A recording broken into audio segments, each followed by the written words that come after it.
You're listening to the Karmic Mirror podcast, where we explore the wisdom tucked within the layers of the self-help world.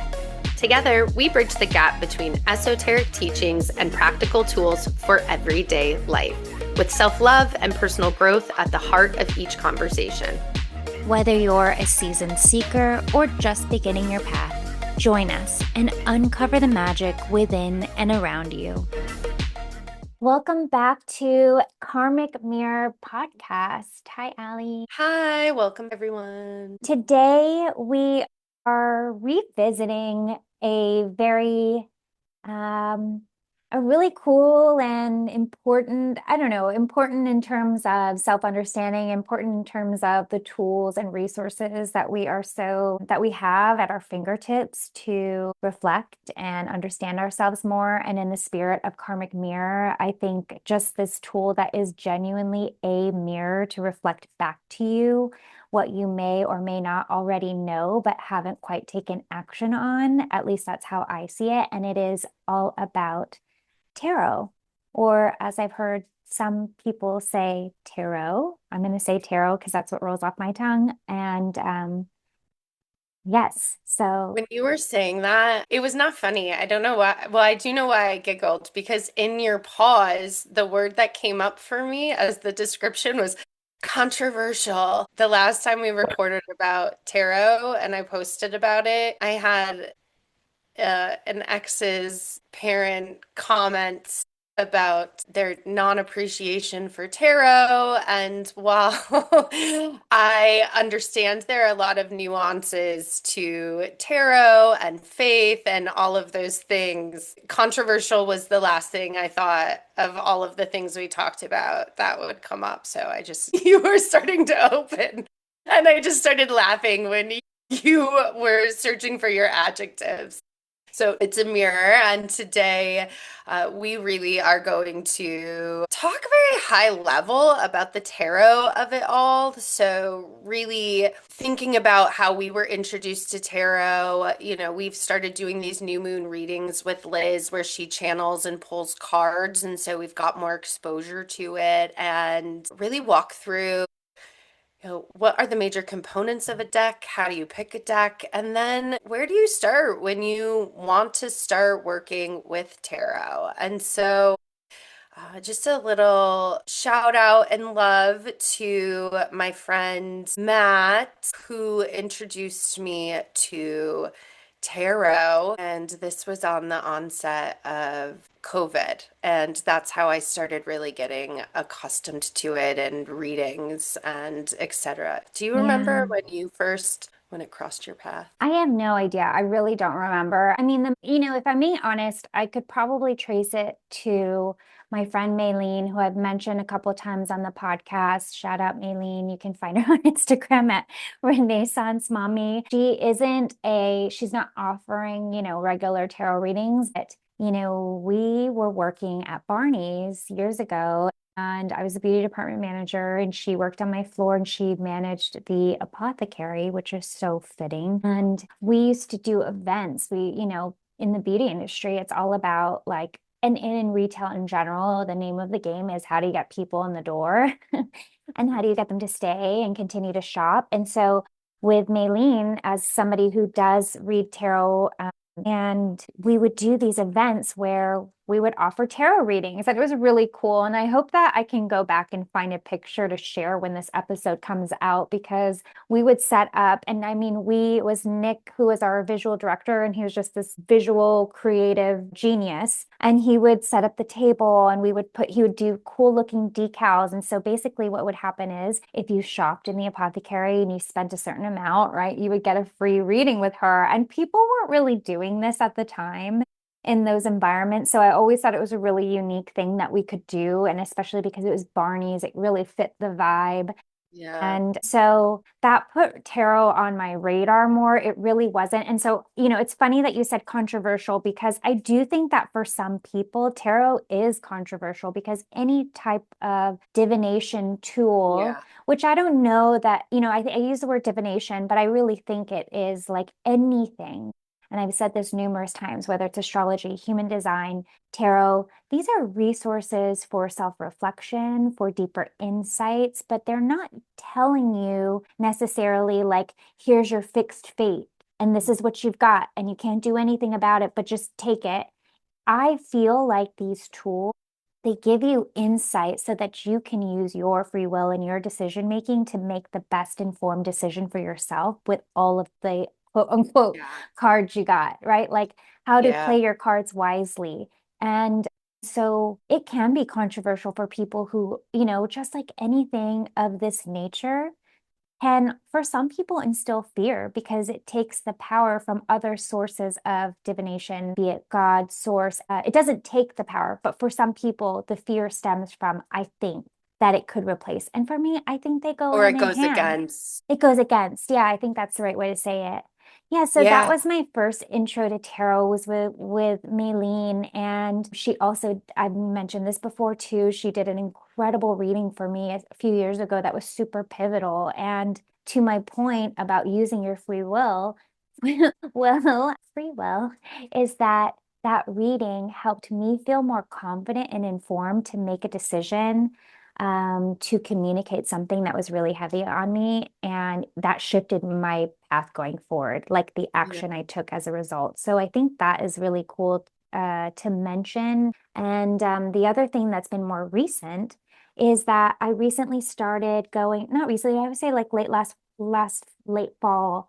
Some women that I met at the library, we started to get together and we started to do like a tarot study group where we would where we meet, it's not monthly, it's like as we can, busy Mhm. life and all the things, but we meet and we go two cards at a time. One of the women will present the cards and her learnings as she's doing a deeper study in tarot, and then we'll just open up the floor to discuss what comes up, which is, as we're going to talk about, so right for tarot of like what comes up Yeah. for you, what do you see? And I think that's really awesome. So, Yeah. Well, tarot's not, it's not about predicting the future, really like a conversation with yourself and really reflecting. And yeah, I think what was also interesting is like this concept of predicting the future.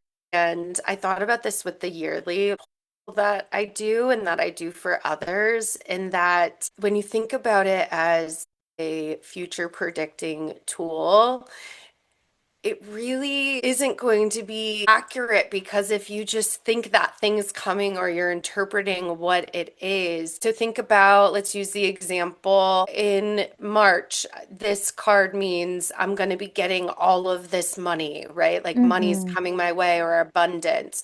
Well, what can happen is you can get complacent mm-hmm, in your journey and your life because you're relying on the card, right? To mm-hmm. essentially give you that thing. And so, yeah, I think it's in a conversation that we talk a lot about, and we're going to start doing some series and breaking down the tarot and different themes in the future as well. So look for those if you're interested. I do think it's really interesting. Something that, speaking of like what has shifted over time, is that I think in the beginning, for me personally, a lot of things are like learning it and then maybe sort of expecting a certain outcome or for it to mean something very straightforward, right? Like associating, oh, this card is reversed, that's bad, right? Like in the Oh, beginning, yeah, it is a sure. lot of that. It's a lot of like almost feels like rules driven.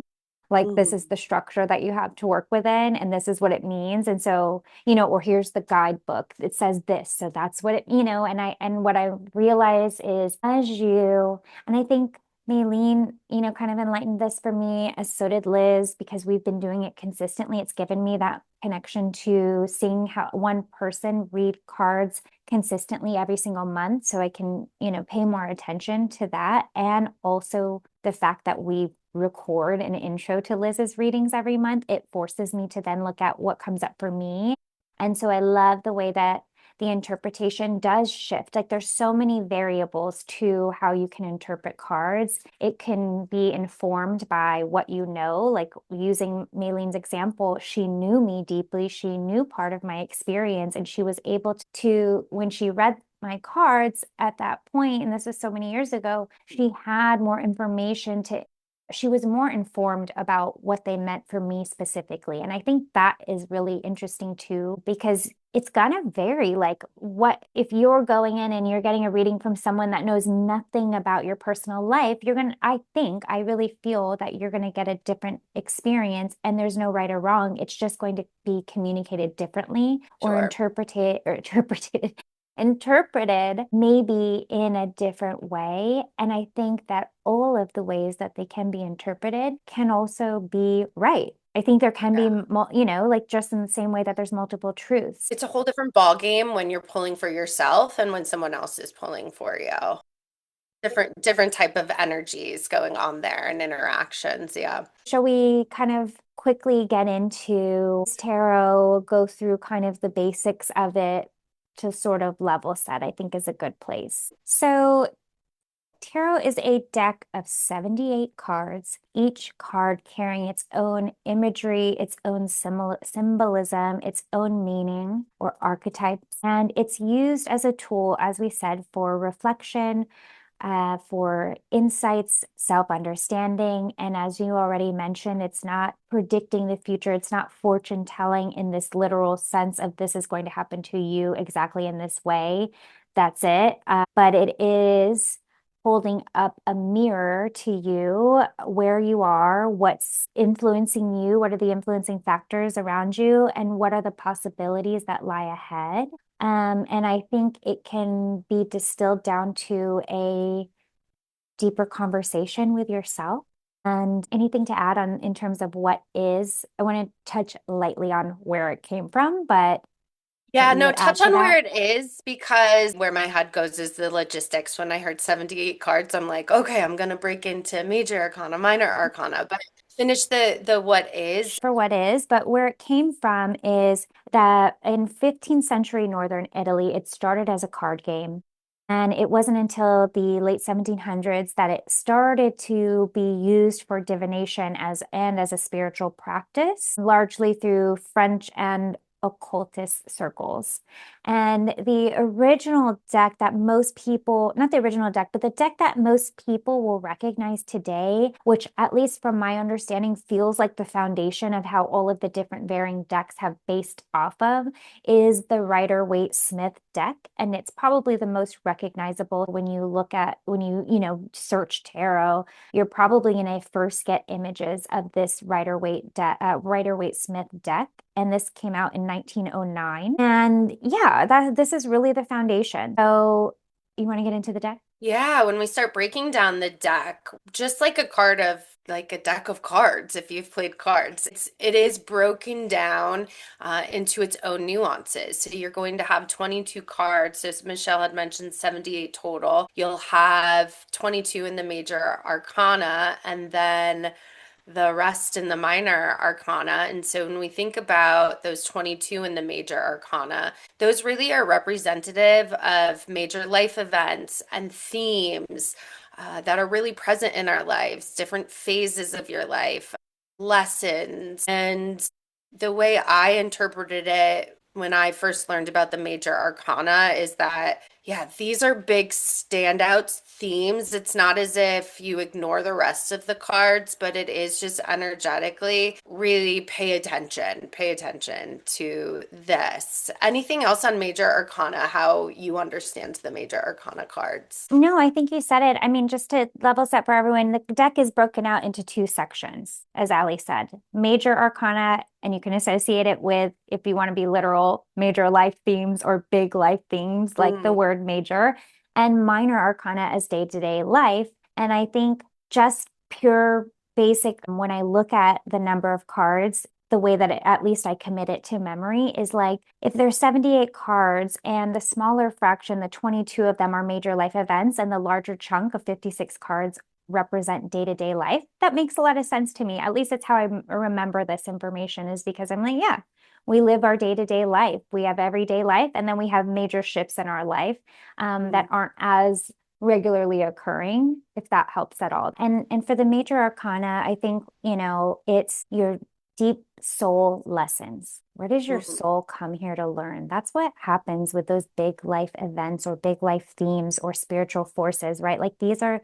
aspects that help our soul's evolution. At least it's how I see it, right? You could argue that everyday life does impact our soul's evolution, but the really big karmic lessons, I think, are representative of the major arcana. And when you look at the numbers on those, an interpretation that I heard and I always intuitively, try to think through when I pull them is that think of that as the start and finish or completion of something. When you have a major arcana in your reading, I think it's just something to pay close attention to, right? It's not something small generally. It is something more significant. There's a bigger lesson at play. And so when you get one of those cards, I think that's the main thing is like, this is something shifting. This is a bigger force outside of you that's occurring. And I think to your point, the numbers, it's about a journey. It's the fool's journey, which we're going to talk a little bit about. So then my major, we don't have to get into all of them, but the minor arcana, I think we can kind of touch on. Yeah, I think breaking down the minor arcana, there will be just like in a card of deck, a deck of cards. Why do I keep saying card of decks? I don't know, but I've gotten used to the way that you phrase things sometimes. Never in It's my life. This usually isn't like, like a weird oddity of sneaker versus tennis shoes or anything like that. I've never said it like that in my life. When you break down the minor arcana, they're going to be broken down into themes. So we have wands, swords, pentacles, cups, and then also court cards within each of the wands, swords, pentacles, and cups. And so very high level because you could get into lots of explanations, but high level, my understanding, wands, it's really that spirituality, inspiration. The swords is really mental intellect. Pentacles is that tangible material wealth. And cups is about creativity and emotions. And then your court cards represent people and personalities, how you're expressing yourself, or the people you're connected to in your life. yeah.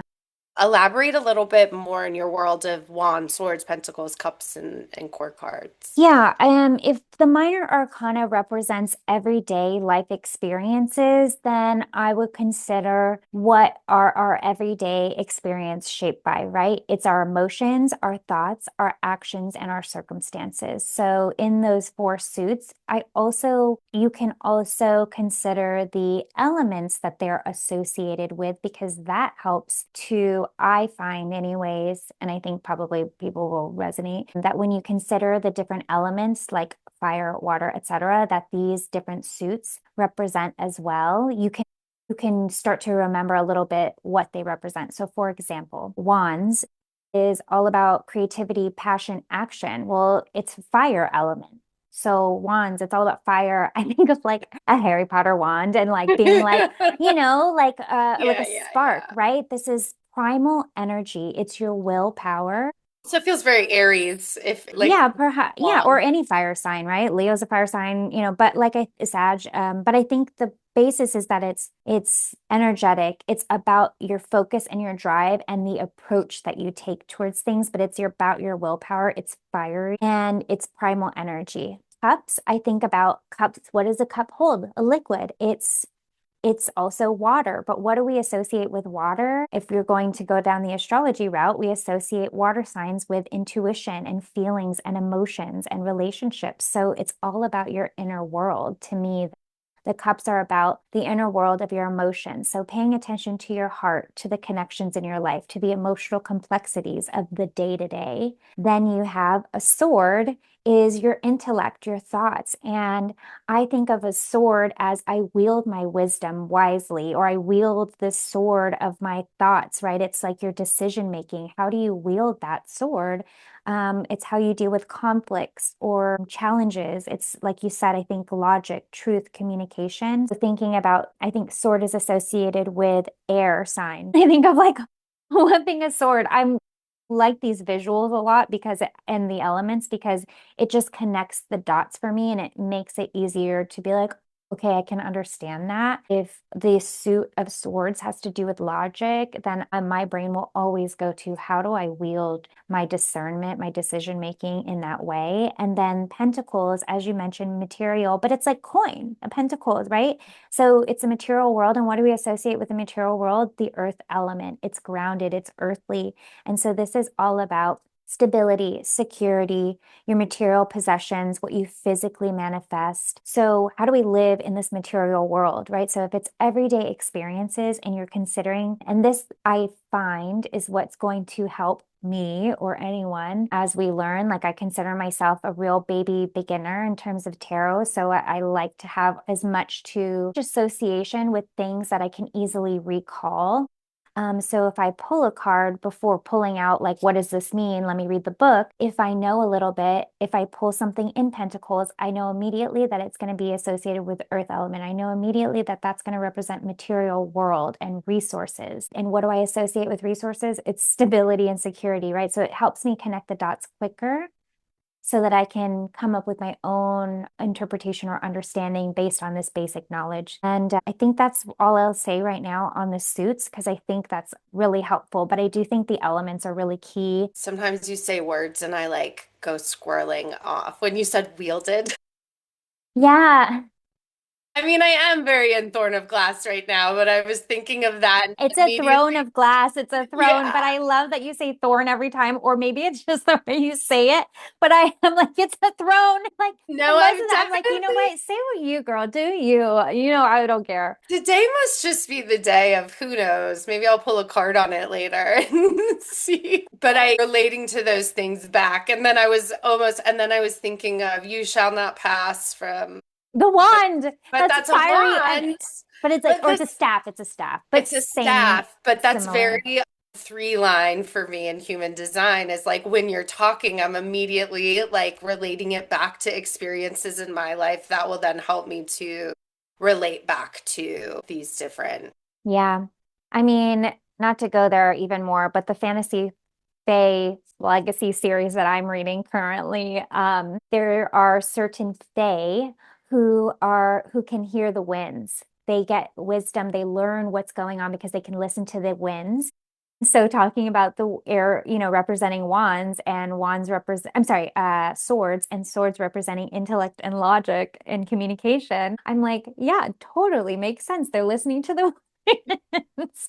But I will always use this verbiage of wielding because it's just been so ingrained in my mind for whatever Oh, reason. I love it. I think it's just, it's fun to have conversations about it because we all interact and learn in different ways, and what resonates with one Yeah. is helpful, for And for the some and maybe record, not to I did go ahead. not make up the elements. That is core basic understanding. That didn't come from me. Yeah, You're yeah, like, I yeah. like how But it, not for me. I learned that. But it's also the thing that has stuck with me so that I can remember these, so that I can, as we'll talk about, be able to reflect without reaching for the guidebook right away, which I'm yeah. guilty of. I mean, I think you got to do you and do what Oh, I feels do it every time. comfortable. I'm Yeah, one like of I those try, I sit people. with it and I'm like, I think it means this. And then I think about or I consider what's going on in my life that it could represent. And I'm like, that makes sense. And then I read the book and sometimes it validates it. Sometimes it expands my understanding, but you gotta do you. Yeah, I look at it all the time. And then I think the other thing with the wands, swords, pentacles, and cups is that there is some numerology to it. So each of those have a one, which is Hmm. an ace through 10 cycle. And, it might be interesting in another episode or series to really break down the numerology of it all. But, I think the same thing that does represent a cycle, and the number associated with what the element is can really help you understand that too. So if you think two, which is partnership and unison, and then if we're thinking of that pentacles, material wealth, finances, just in regards to the question you're asking, how does that relate? Where might you need support? That can also help inform as well. But yeah, to your point, I look at the book every time but I look at it different. now that I have some experience with it because I think the piece about how you interpret the cards, also with the book, I think there's a beautiful way about how you interpret the explanations of the cards. So maybe we elaborate on that when we get to just actually pulling the cards. The court cards always are the ones in readings that I think make my brain and my wheels turn a little bit more into like, how do I interpret this and what do these mean? Did you have any notes on the court cards or your understanding of them? Do have notes. I wonder if it's like a lot of information Yeah. to add in. At least for me, I find I learn best in layers and in practice, right? I don't think you have to be a three line. Like, I think every person, regardless of what your human design is, learns through life experiences in some way, shape, or Yeah. form. We would be totally robotic if we didn't. Actually, no, we would not be robotic because we're robots. And AI learn from our human experiences now too. But I do think for me, it's like the basic understanding of what, like, because there's a lot. I mean, Yeah. when we think about cards in general, right? You said this at the top of the episode. I'm a person that takes like repetitiveness in terms of learning even just a card game, right? Like, I've learned how to play poker 1,000 times. If I go to play poker today, I may need a quick refresher. And Yeah. so when it comes to tarot, because it's a blend of basic understanding, but it's also your intuition and your lived experience that's going to inform how you interpret them. I feel most comfortable like knowing what is the major arcana. Okay, now I know it's big life themes. I know that major, I'm going to associate it with these deeper level soul shifts or transformative arcs or turning points. The minor is going to be my day-to-day life. Okay, now it's day-to-day life. I have to consider the four different aspects of day-to-day life that they could represent: my emotions, my logic, my actions, like my thoughts, what's going on around me. And that's a really great starting point. I think in terms of the court cards, yeah, it's an actual person in your life. I think you said this already. It's an aspect of your personality. There's an energy or an approach that's being asked for. I don't think we called out that it's the king, queen, page. Page, knight, king, queen. Just like a regular deck, right? Yeah. A regular deck is Yeah. going to be Jack, Queen. I'm missing something. No, a regular deck is going to be three, but there are four. Yeah, Page, Knight, Queen, King. So, do you want me to share just a like Yeah, few words if on you each? want to, I was just thinking that when we talk about decks, of course, sometimes they are updated off of that, and there might be different names or nuances. I have a A deck. 1,000%. I mean, I think it's worth mentioning. I use the Goddess deck from Kristen Walder, which has entirely different names and wording for everything we're talking about, but the underlying meaning is really representative of based on the Rider-Waite Smith deck. But there is no page, there's no knight, there are queen, king, but Yeah. in my deck it's prince, princess, queen, king, but the And then meanings are the same. So, yeah, and in go the ahead. deck that we both have, it's son, daughter, mother, Exactly, which and we have father. the unknown, what's it called? The wild Wild. unknown decks, something like that. Yeah, love those. And also what I love so much, and I won't go too far in this because I want to talk about these really quick, but is that every deck that veers in another direction or has a different is inspired but not exactly reflective of the Rider-Waite Smith, they're going to have different artwork, which I find the artwork is what often influences how you interpret, because if you're a visual person, that's really important. So the artwork is going to look a little different too. But basically, the court cards can represent, as I said, an actual person in your life, an aspect of your personality, or an energy or an approach that's being or called for. Pages are new energy and learning. Knights are about action and movement, which makes sense. Queens are about mastery from within, and kings are about mastery expressed outward, which, if you're a super history nerd like I am, it makes a lot of logical sense. My mind always wants to connect the dots of learning because it just is, I'm never going to be able to not do that. So like a page, like yeah, they're the runners. They're like new energy because they're like eager and the knights are all about action. What do knights do? They joust, they protect. They're about action and movement. They're on a horse. Queens for me, obviously I'm going to be biased, but a queen, like for me, women's intuition is mastery from within. It's from the inside out. And kings, that very masculine type of mastery and wisdom is like, how do I, sorry, capitalist society and patriarchal society, king energy feels like I'm going to express my mastery on every the things outside of me. And that's not so black and white, but that's just how I would associate those court cards. Yeah. And I think just like friendly reminder that we all have feminine and masculine energy within us. That's often too when I pull court cards or I'm doing court card readings for others, when we're thinking about that these can represent people, personalities expressing, to not get Hmm. tied to the male, quote unquote, female, quote unquote, of Yeah. it. Do you think people do? I've never thought that, or I've Yeah, never heard that because before of people being like, nope, that's a, like, I just think, but go ahead. yeah, and that's why I brought it up, because in readings that I have for people time and time again, when it's like they're like, "Oh, that's definitely my dad," or "Oh, Oh, you're saying that they're definitely my associating a coworker," person. Yeah, I see, I or see. personality. When that's why I think sometimes the court cards, in my opinion, they're more challenging to interpret and read for me because it is a little bit more vague. And I like the way you break it down. Again, yeah, it always helps me learn and think about it differently. But for sure, yeah. And it might just be the deck and the way the deck's worded, or our deck, Hmm. the wild unknown, literally is like father, daughter, Yeah. mother, son. And so, yeah, yeah, I think, and also the piece of it where it's what that card represents, and I think this comes from the wild unknown, where it'll share characteristics, and I think that that's another place where it's like getting honest. Are you expressing that characteristic, or do you need to be expressing it more? And then that can like root down to all of the inner work and blocks and things as well. But that is my take on court cards and all my thoughts Yeah. on court cards. Why I think they, for me, feel a little bit more challenging when I pull them in a spread, but I think I will refer back to like the mentality of even how you explained it with the king queen. Mm-hmm.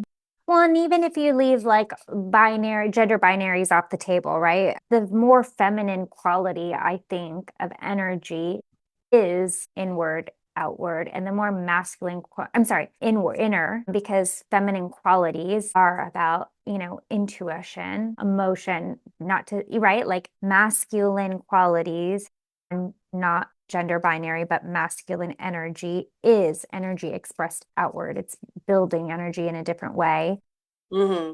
which, yeah. And I also think, like, for me, having a little cheat sheet that isn't your guidebook with these things is like super helpful because you can kind of break it down in a way that gives you enough information to glean some of your own understanding from it. If you pull, you do pull whatever that looks like. There's so many you can just search. You can find, if you buy a deck, it's oftentimes going to come with a couple examples of what type of spreads that you can do. Some people, pull one card a day. Some people do a full spread. It really depends. There's so many options. But I'm the type of person that loves a good cheat sheet to refer on that isn't the guidebook because it layers the understanding for me of like, oh, okay, what are the cards I pulled? Okay, what I know that this means XYZ. So what could this possibly be? Usually it's like any learning. The more you do it consistently, however consistent looks for you, the shorter the time frame from not knowing to knowing gets that like shorter and shorter. And you're like, I instantly remember this. And so I think that's really cool. I think it was more through experience that I worked with one deck, the Wild Unknown deck, for a very long time. And I think that was really helpful in Hmm. being able to get out of my predicting the future trend. And then the other really helpful thing was when you gifted me with that beautiful Taylor Swift Eras Tour Oh deck, yeah. because it does two things. One, it gives me other visuals to respond to. Two, it gives me other explanations of the same cards, right? Because you'll see the same layout in the decks, albeit they might have different words. This also relates it to, in the reading, it relates it to Taylor Swift, the song, a specific song. So each card has a song of hers, and they relate it back and they really explain it to how her life, how her journey, how the lyrics in that said song relate to the meaning of that card. And so, what I would say, thinking about when you're picking a deck, one, yes, intuitively, but also sharing that, I would have never even thought. But when you think back of me and my design and what interests me, yeah, that is really helping me learn is the star card is the one. And my star card is my theme for the year in the major Hmm. arcana. And so I will play the one a lot and just think about how I feel about it that day. Yeah. And so I think just I mean, you manifested your deck, which was wild because it was the same deck I had, which is also cool because then I get to learn from you. So I would say, yeah, feel it out and just there's a difference between oracle cards and tarot cards as well. Hmm. So Hmm. if you're interested in tarot, make sure you're looking for that tarot deck. Hmm. Yeah, I mean, I think it's entirely personal. Everyone's going to be different. I started with the Goddess deck by Kristen Walder. It's still by far my favorite deck. I mean, I don't have a lot to compare it to, but I chose that deck because I wanted to learn about the goddesses that are in it. It wasn't so much tarot based. And so that reasoning might be wildly different than anyone else listening, but I chose it because I wanted to, while I'm pulling cards for myself, also learn about that specific goddess and what it represents. And so that was part of the reason. And then, as you mentioned, as I started with this tarot study group and I was more curious about tarot and I was started looking at different decks and there's just so many options and I want so many, but I won't buy them because, I have two hands. Like I can only pull so many cards and I'm not, so I'll, Tarot as decks they could come. become a collector's item for people too because Yeah, they they are so certainly fun and beautiful, That's or they could exactly. be I think options. people who read for other people, oftentimes I find they have more than one deck because they intuitively want to use different decks for whatever reason. But I had been curious, and then I went to a clothing swap locally, and there just happened to be a brand new deck of the Wild Unknown, and I was like, "Oh my God, is this anyways?" And I took that home, and so that I got that deck. I have a one oracle deck that I use. That's not necessarily it's more of a fashion oracle, and I got it because I liked the way it looked, right? So purely individual, but I also have a deck of cards that are representative of the I Ching, which is very different from tarot. But I use it in a similar way. So it's totally personal, I think. I think it's personal and I also think it's intuitive, right? Like I'm not a big crystal person. I don't knock crystals. I think they're wonderful. I have some. I haven't bought many in years, but I do know that when you buy crystals, you should buy them intuitively. It should speak to you. It shouldn't be Mhm. like, I must buy this crystal. So I think in a similar way, it should just be like, what do you feel drawn to? And don't have to explain why you feel drawn to it. You just do. And that's perfectly fine. Yeah, I think about the as you were talking, it's like the man of it all with your cards and dabbling in all of the little different card decks and then the Hmm. generatorness of it for me of like really sticking to the one and getting to know it and like Yeah. feeling more confident and comfortable with that before branching out. So let's talk about just the process of we get a deck, right? We're interested in tarot and we've gotten a deck and we're going to start pulling. Um, there are spreads, again, like Michelle said, and then there are ways in which you experience the tarot. So if we've talked about this throughout, maybe just bringing it all together is that when you're pulling the cards, really looking at them intuitively, seeing what's coming up for you, seeing what feels relevant in the process, in the imagery, and what stands out for you, and what comes up when you research that. What else, Michelle, in that space of pulling? Because obviously, with the spreads, that adds extra, I don't want to say complexities, but for lack of a better word, because what spot they're in can determine different meanings. But just from like the organic of like pulling a card and feeling it and interpreting it, what else comes up for you? I can only speak from personal experience. Like I Yeah. am learning in real time often about tarot. I'm also learning from personal experience, but the one thing that every person always says, tarot readers, people who do this for a living, say that, the guidebook is there, but the first step is like pulling and sitting with it, looking at the visual of the card. If you don't know anything, what does it make you feel? What thoughts come up, right? Like I think at the core of this, no matter what the spread is, like we said, you can pull one card a day for daily guidance. You can do one of the numerous spreads, and I'll share like the two that I think I've probably done the most. I don't do these multi-card spreads of like a I don't do any of that myself. So I can't speak to it directly and I won't even try. But I only like the max cards I pull are three. That's it. Like I keep it really simple because, like I said, I'm not an expert. I don't do this professionally. It is purely for my own. I don't read for anyone else. But I do think at its core, like any tool, as I said at the start of this, whether it's human design, astrology, tarot, whatever system you want to use for self-understanding and self-reflection, it's here's the information in front of you. Now take it inwards first and what comes up from you, from your own inner knowing, your own like source of wisdom and power, what comes up for you first before you reach for external guidance. I know Mm. we're using the cards as an outer guidance, but what comes up for you? What is this card? What evokes what meaning does it evoke for you instantly? You may be right, wrong, who knows? The point is that you're learning to trust your own intuition, your own guidance, and using these as a tool to, like I said, mirror back to you something that you probably already know. Yeah.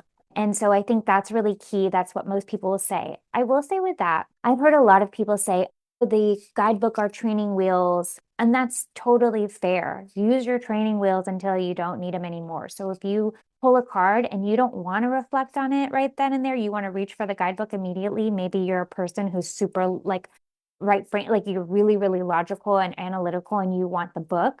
Do you. Like I'm not the one to tell you how to do your how to live your life and pull your own spreads, but I will just share that every person has always said to just let your own inner guidance guide first what is evoked, what comes up for you, and then go into the learning from the book or whatever it is. So I think that to level set is really key. In terms of spreads, I'll tell you the two that I have only ever stuck with. I really don't veer off of these because I just don't think I'm there yet. I think I'm not in any rush to like have this deep wisdom with tarot. I'm really okay at my own pace, which is quite slow with this. But the first spread I've ever done was the past, present, future. That's three cards. I think that's pretty standard. And the second one that I often have used is a three-card spread of what's the situation, what is the obstacle or the challenge in front of you, and what's the solution. I love that spread myself because I think the past, present, future is really incredible in the beginning because it helped kind of give a base understanding.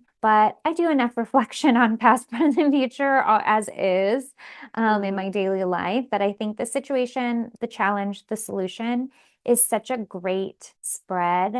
It's three cards. It's really simple, but it's really action oriented in terms of like, where am I at right now? What's the situation I'm in? What might be the challenge or the obstacle in my way? Like that I can do something about. And what's the solution? For me, I'm always thinking about how can I use this knowledge? And so I love that spread. I won't speak to any other spreads because it's Yeah. not for me too. We did a whole episode where we talked about the yearly spread. That's one I've been doing consistently for probably the last 5, 6, 7 years. There's a clarity spread with 4 cards that is one of my go-tos, and then just a daily card as well. And I think some Hmm. of the other, and I say tidbits that I've picked up, at the end of the day, these are the nuances that I've learned and I feel intuitively called to continue to do. So I'll share is also just the energetics of when you're shuffling your cards, thinking about it, putting your energy into what you want to know more about. Cards that pop out or fall out, take note of those as well, because Hmm. sometimes, whether this is your jam or not, or you believe it or not, is like that may be the energies or guidance way of just putting that card out there for you. I do, especially when I will do readings. I don't get paid for it, but my friends ask for it and we'll do it sometimes together. Um, I'll cut the deck into three and then have them put it back together. It's just another energetic thing. And then the thing that I will say I've heard pretty consistently is that when you're asking the tarot deck questions, open-ended, so questions that aren't yes or no. And so maybe an example is it's not, will I get this job? And it's, what do I need to know about the process of getting this job? What do I need to Hmm. know about my Hmm. goal? What will help me in my interview process? More of those who, what, where, when, why questions. I love a daily card. I think that's Yeah. like the easy, like I wouldn't say easiest, but what I love about a daily card, and I don't do this every single day. There's not that many things besides like bare basics that I do every single day. Mhm. But the daily pull is like, for me, it's what do I need to know? Like what guidance for like what message can support me today, whatever that looks like. And I love that. It's like a quick check-in in the morning or whatever time you do it, of kind of like, for me, I consider it as whatever the message is in that one card. How can I go into the rest of my day with that awareness? And how will like, how does my day shape out knowing this? And I find that's like a really beautiful way to just have a quick check-in with yourself and in this kind of higher sense of knowing that exists in co-creation with yourself and the world around you. And so Mhm. I love that. I think simple is for me oftentimes the best approach when it comes to things like this, like keeping it simple. Because again, there's so many layers to the cards. There's so many layers to you, me. And so starting there feels really doable and a good way to build a base understanding. We were going to highlight a card today, the Fool. What do we want to highlight about the Fool card? Okay, so if the major arcana are life shifts, right? Major life shifts or turning points, then the Fool being the very start of the journey, right? The major arcana is the Fool's journey. He starts at zero, or the Fool starts at card zero. This is the beginning. And going to the original deck, the Rider-Waite-Smith deck, the image on this card is of a man with like a little knapsack on his stick, and he's about to jump off of a cliff, and he's kind of like looking up, like I'm jumping off a cliff, I'm not looking, right? It's called the Fool, but I don't think it ever is about being a fool. But basically, in this card, right, he's stepping off a cliff. He's got his little satchel over his shoulder. He's got a flower in a hand and a dog at his heels. He's looking up. He's not looking down off the cliff. So oftentimes people read this as simply taking a leap into a new beginning. So it could be the start of something, and that's not wrong, but I think that's the surface level of this card. And so it's not card one, it's card zero, meaning it exists outside of that sequence. And it's almost the pre-beginning. So it's this energy that exists before anything has been decided, right? Fate is not always so fixed. So it's before the beginning, essentially. And it's the moment of, I think, unknown before you know what's happening. It's that energy. It's like that anticipatory energy of something is starting. But with hope, I think that's the thing when you talk about that picture of the person just staring, right? Like out, not down, not up. That's the piece of the interpretation of it. Because had Yeah. you have pulled that card and looked at it before you read the description, that might interpret it things for you a lot differently, Hmm. right? And what Well, you're drawn to. his posture. He's carrying a flower, right? His posture isn't one, the card doesn't look like fear. I'm not jumping off a cliff out of fear. I don't have any hesitation. I'm looking up. I've got my satchel, like I'm low-key kind of ready, right? I have a flower. There's a small satchel that is represented. This is like why the visual is so key. But again, every card is different. In my deck, this is the goddess Tara. And there's other, and so it's a similar meaning. It's about being I think the Fool is about being completely open, unencumbered. The cliff isn't a threat because he hasn't learned yet to be afraid of it. And I think that's a really key part of the learning. The little satchel that he's carrying, it's very small. He's not carrying a lot. That's intentional, right? The Fool is traveling light, and it's not about that he's unprepared with his satchel, but he just hasn't accumulated the weight of your past, right? If this is the pre-beginning of this Fool's journey, we're not carrying all of the weights of our fears and our limitations with us. We're coming at it with pure, like, we're not weighed down. Here's some words that were kind of coming up, like spontaneity, innocence, excitement, naive and inexperienced, but not in a way. And I think that's sometimes where people can project or get it too attached to maybe the labeling of the words. Yeah, when you think about it, it's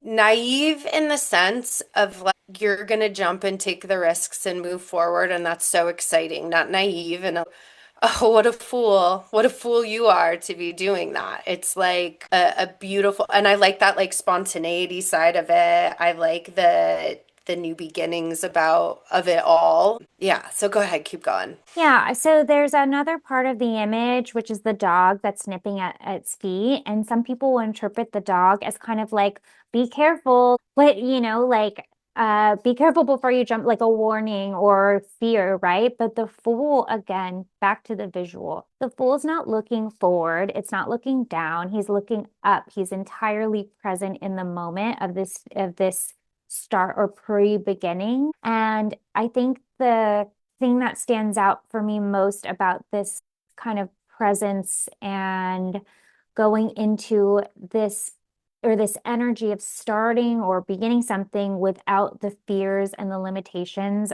weighing us down. It's so much more about being present and being, like I think I've mentioned the beginner's mindset before about we're not carrying all of this like hesitation from our past experiences. It's there, I'm sure, but we're not carrying it. We're still open to the possibilities and we're present for what's here versus what we're afraid of. Like we're not afraid to take the leap, if that makes sense. I also have to shout out two things.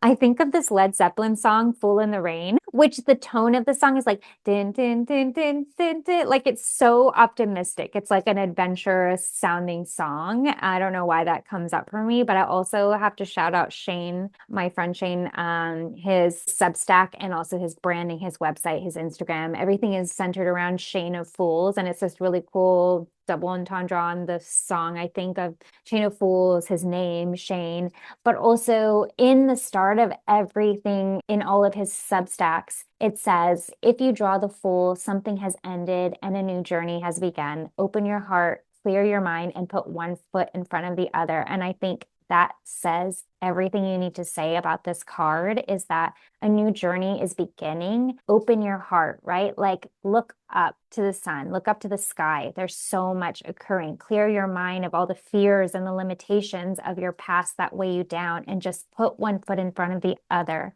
And I think that's so perfect. I mean, obviously, he's a great writer. I'm biased, but I think that that's such a smart thing to share as a part of this card. What else? Anything else? There's a lot we could say about the Fool, but there's different ways. I don't think we touched on when you pull a card, not everybody uses reverse cards. I think you mentioned one time to me that your cards, if you doesn't, like, I think your cards are round. So reverse doesn't necessarily always up, but like, you may pull the Fool and it's reverse, which can feel like people often associate that with something negative, but not everybody uses that. Also, culturally, the Fool archetype appears through many, many different cultures and maybe sometimes could have a little bit of like a holiness kind of interpretation to him, which is really interesting. Someone who doesn't necessarily play by the rules or the social orders, which I think that's a fascinating take. Again, the beginner's mind is the teaching in the Fool card. It's having that beginner's mindset. I don't know everything, but I'm not a fool,